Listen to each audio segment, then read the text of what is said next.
Why does she sound like what I would imagine Polly Pocket sounds like? Okay. This one is fun. Mariah? Oh no, Bjork. Bjork. Olivia Rodrigo has returned to save the music industry with Guts Deluxe, and I am so excited to be reacting to all of these 5 new tracks today, and as well, if I can, copyright permitting, watching the Obsessed music video. I heard a couple of these songs when Guts first came out, and they were all kind of like slow dripped via vinyl and made their way onto the internet. So I've listened to low quality versions of some of these songs, but honestly, to me, if it's not on streaming, then it doesn't exist. So I basically haven't heard any of these songs. I haven't even really watched full-length performances from the Guts tour because I'm going to see it in Barcelona in June. And I don't want to spoil my evening by going too deep into the new footage that has appeared. So I've kept fairly far away from all of these tracks, and I'm excited to hear them. My overall thoughts on Guts, if you haven't seen any of my videos on Olivia before, I've done, I think, 3 or 4 videos about her at this point. I think that Guts was an incredible sophomore accomplishment from Olivia, and it showed so much maturity and range in her songwriting, and I think that she gets an unnecessary amount of hate, and I can tell you exactly where that hate comes from, but that's not what this video is about today. In today's video, we're going to be celebrating the new Olivia Rodrigo. But I'm also the Swiftologist, and I make thoughtful weekly videos about pop culture, so if anything is bad or if anything doesn't sound pleasing to my ear, rest assured I will be letting you know about that. I am not afraid to share my opinions. That's basically all I do on this channel. And you guys are super lucky because this week I'm putting up not 1 but 2 videos. On Sunday you can expect a full breakdown of the timeline of Where is Kate Gate, so a funny sequel to my Prince Harry video, which if you haven't seen was one of my favorites to create because I was just getting to clown on the royal family, which is one of my favorite things to do. You may notice I'm wearing an Evolution of a Snake t-shirt today, and that's because I have to tell you that we have tickets for our live show in London on June 20th that are on sale right now. You can join us at the Unicorn Theatre for a one-night only performance of 2019 Part 1.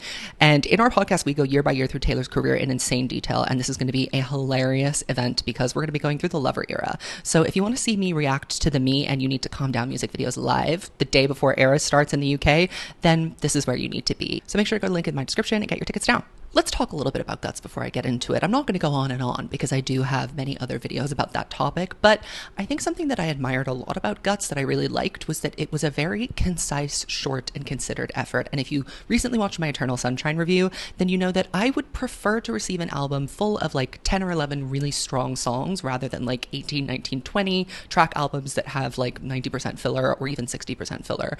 I want to see considered efforts coming from artists who want to make albums, and that's what I really appreciate about Olivia as a new artist and an upcoming main pop girl in the space is that she is focused on her body of work. She's not just focused on scoring a hit single, though she is fairly capable of doing that too. To me, the standout tracks from Guts were, of course, where she veers more into that like pop punk, pop rock territory. So All American Bitch, Get Him Back, Vampire, Bad Idea, Right? These are all Love is Embarrassing. These are all kind of like the natural standouts and highlights. So I'm hoping that there is more where that came from on these deluxe tracks. Guts Deluxe cover, I'm not sure exactly how to feel about it. I mean, I like the concept of a page being ripped through, but it just is lacking something, and it goes straight through her face. There's just too much negative purple space on the page now. So not a huge fan of the cover, but that doesn't say anything about the quality of the tracks. And speaking of, let's just get right into it. Let's start with the first track, which is Obsessed. Absolutely.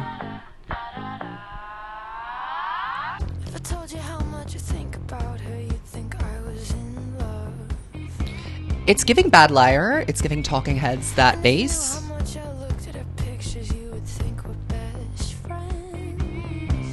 Evil Rodrigo. I love to see it.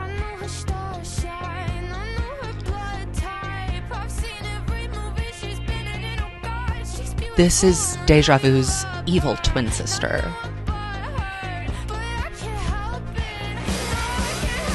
Oh my god. Yes. I really like the dynamics that Dan, her producer, creates when he works with her voice. Like, it always sounds like it's in different places. Okay.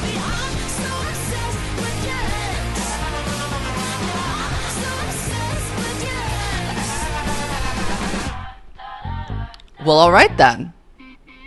Okay. She's got those lips, she's got those hips, the life of every fucking party. Sounds like you hate her and want to be her. Relatable feeling. She's good with kids, she even speaks kindly about me. Ooh, that's the worst thing that an ex's new girlfriend could do.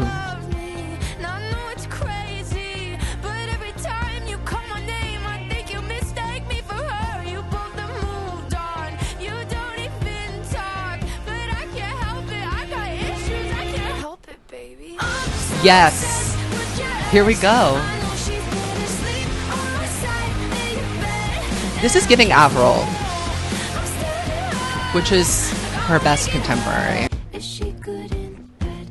I'm scared. I would take this as a threat.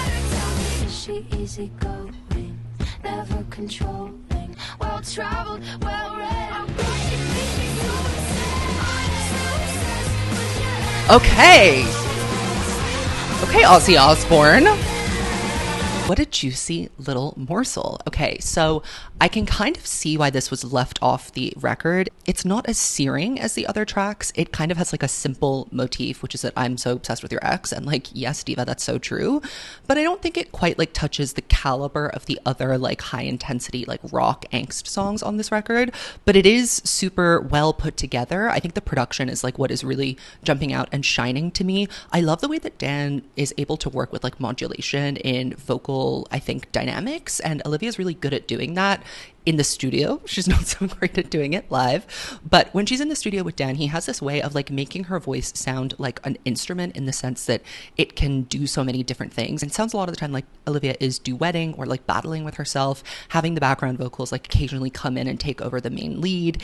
It's a really interesting way of like constructing rock music specifically. It is great. It's a little short. I think Olivia's songs tend to be short, and I don't love that. There are certain songs that I'm kind of like, we needed another chorus, we needed another moment. This is one of those. It also reminds me that Love Embarrassing is criminally short. So I think that a good challenge, a good note maybe for Olivia and Dan next time they work together is, how can we make these songs a little bit meatier?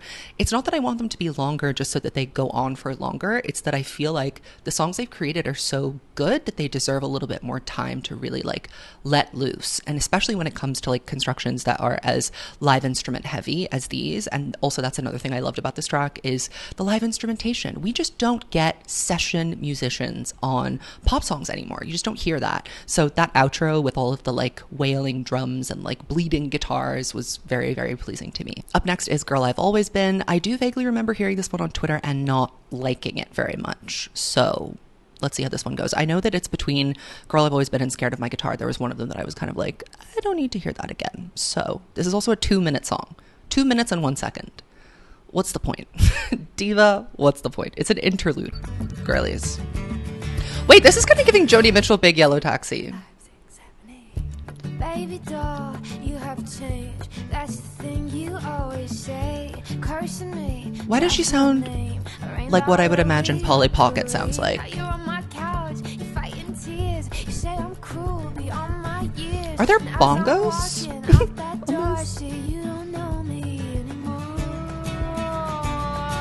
Oh! This is kind of interesting. It's like a little yeehaw.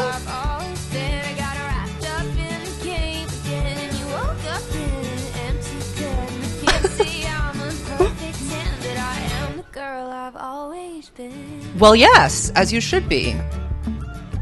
I like the idea of this song.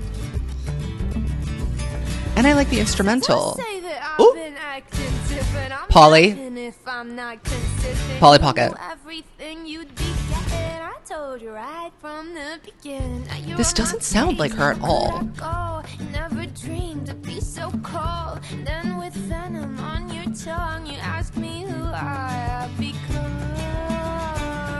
I love this pre-chorus.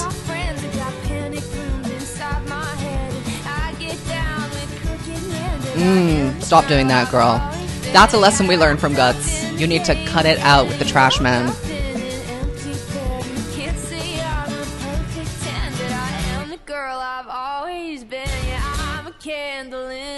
Oh. I'll turn you out, I'll turn you in, but I am the girl I've always been.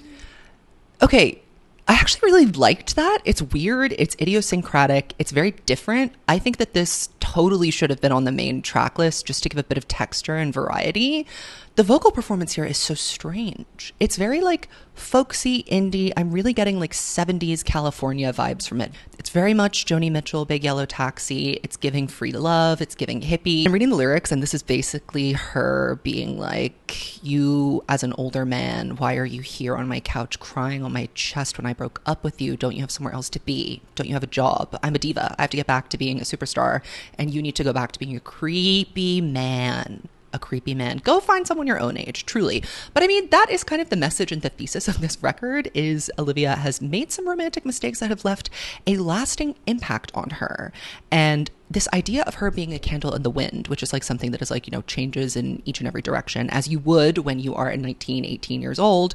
I'll turn you out, I'll turn you in, but I am the girl I've always been. So she's saying, even though I'm like acting a little kooky and crazy, even though I might be a little bit unpredictable, this is how I've always been. It's not that I've changed, it's that you suddenly don't like me. That's really what I'm getting from this. You never dreaded I'd be so cold, and then with venom on your tongue, you ask who I've become. And her answer is, I'm the girl I've always been. And I guess that this man clearly was just like blind to the reality of like who she is and what kind of person she wants to be and show up as in this world. And so he just chose to ignore it until it suddenly became so apparent that he couldn't deal with it anymore. But I like that she's like standing her ground and being like, you're not going to gaslight me into saying I've changed because I'm the same. You're just delusional and you have shifting expectations. I also love the line, I have captors that I call friends. I got panic rooms inside my head. That really reminds me of making the bed, the fair weather friends, getting drunk with them, pushing away the people that know you the best.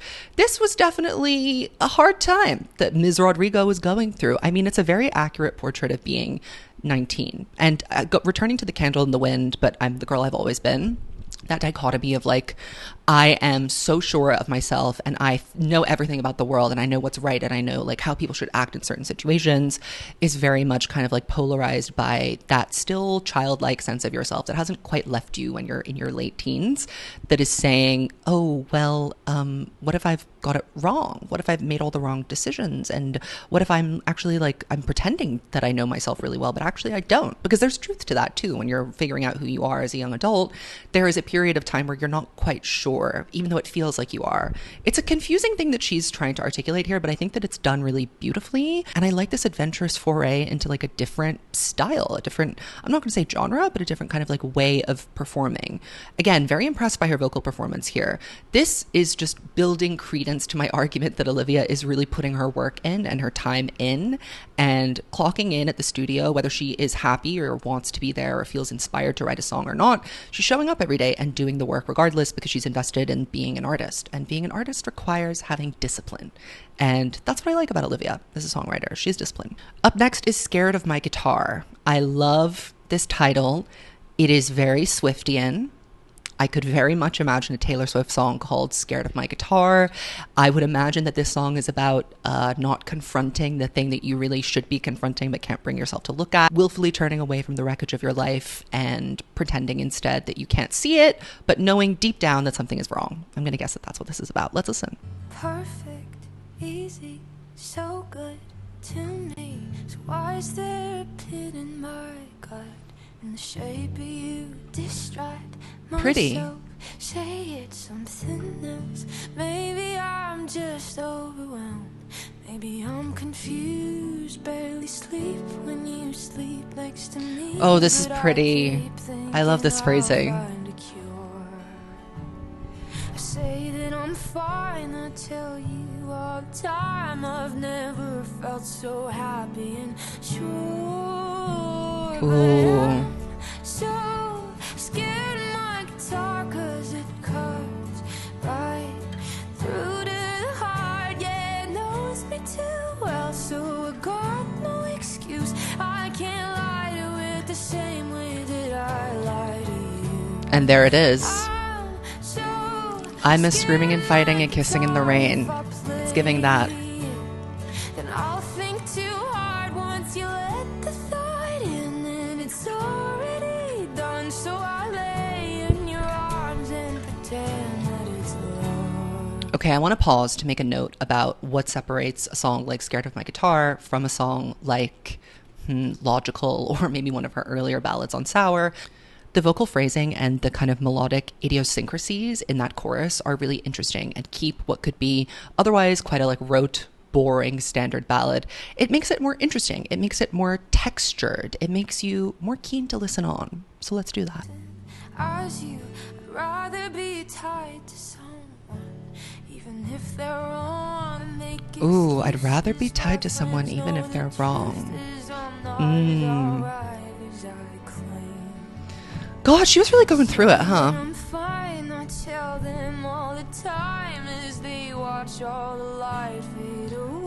Oh, this is serious. We have a diva down. We gotta get the paramedics over here. There's a diva on the floor.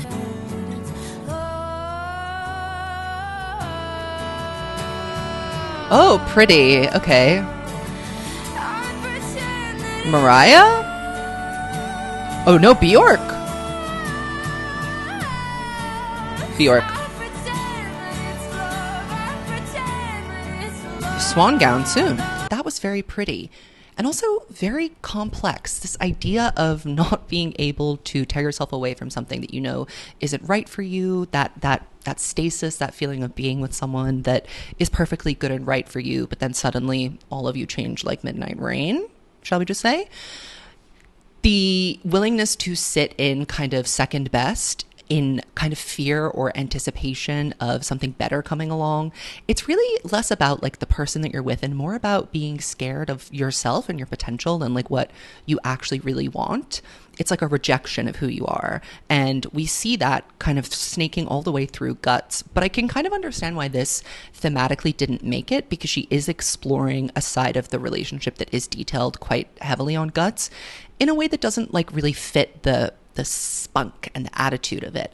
I think if she'd added this song and Girl I've Always Been, and I'm presuming that at least one of these other songs remaining is going to be a bit of a like sappy ballad, if she had done that, it would have just kind of been more like sour. Whereas I think that keeping it to those like really high energy upbeat moments and sticking with the really good ballads, although why did we put Logical on there when we have Scared of My Guitar? That don't make no sense. That don't make no sense. Logical, you are a bonus track, girl. You are being a bonus track flawlessly and raising the bar for everyone. Scared of My Guitar needs to go on the main album. I think it's time that I rearrange the Guts track list. That's something that I need to do. Now I'm going to listen to Stranger.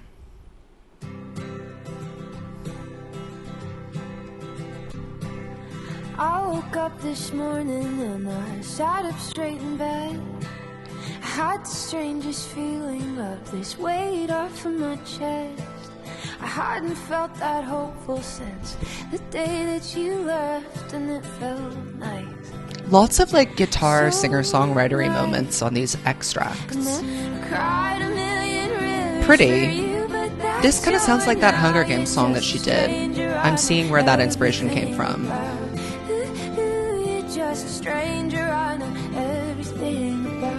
Okay, please don't ever become a stranger whose laugh I could recognize anywhere. Same idea. Oh, well, yes. Just some guy. He was just some guy. Okay. What? Okay. Olivia's funny. Olivia is funny. That's hilarious. There's a real closure on this song.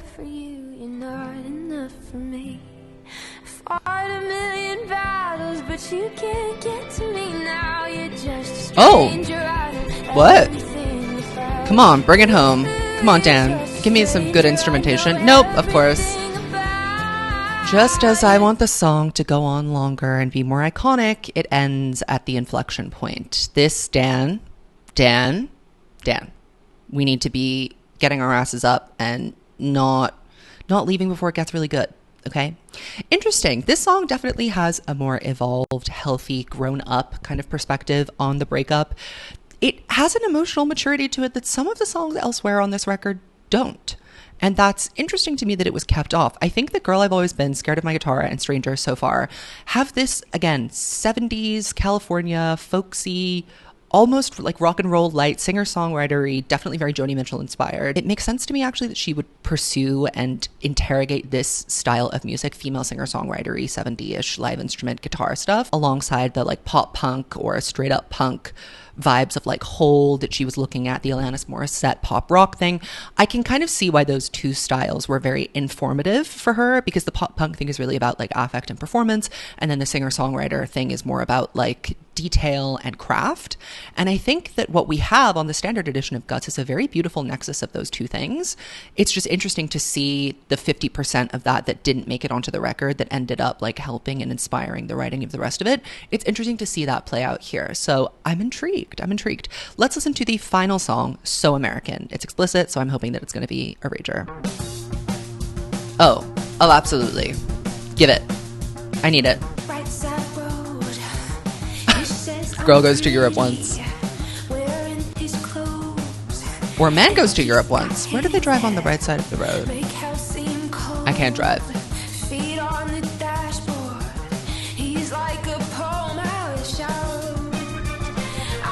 Okay, vibe.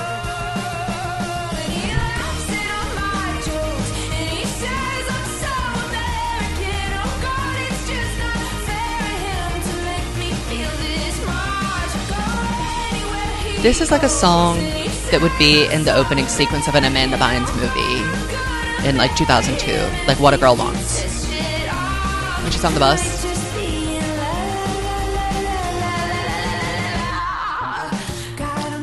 Fun!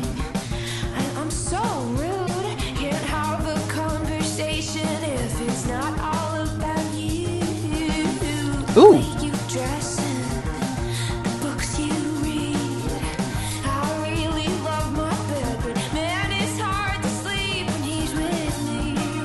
Okay, Miss Girl. She's having fun.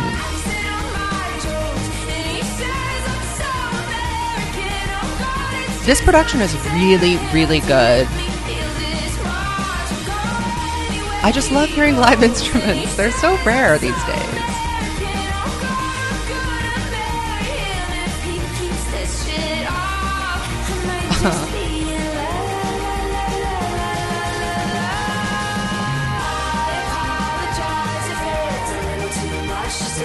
Oh, I love this bridge. Okay. These guitars. Bellissimo. Brava.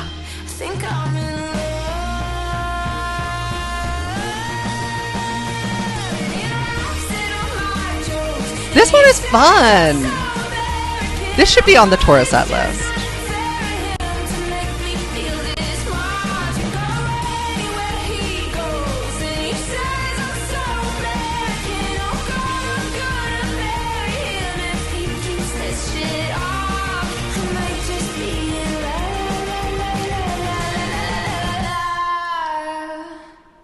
I like that. Okay, Miss Diva. Again, I really appreciate to see the amount of things, styles, quirks, and little musical detours that she took on the road to creating Guts. And I think this gives us a really good picture of her sketchbook. Like, we get to see inside the first draft and see like what she had to sift through. There's plenty of good material here. Like, each of these songs could have well been included on an original version of this record and just thrust out there. But I think it's very impressive that she managed to whittle and edit it down. Do I think there are songs on the main record that are more bonus track material? Well, yes. Logical and Lacey. Sorry, girls. You really should be making space for So American and Obsessed. And maybe even Scared of My Guitar. That kind of deserves a spot on the main track list too. I think I'm going to have to eventually rearrange her track list because it's a mess. Looking at it now, it's a mess. And I would like to throw in the Best of Sour as well and make one giant Olivia Rodrigo album. Just one great solid front to back record. Well, that was a journey. I hope that you enjoyed this detour, and I will see you very shortly for a new video on Sunday. And don't forget to go and get your tickets to Evolution of a Snake live in London if you're in the area. Promise you it's going to be a great time. Goodbye.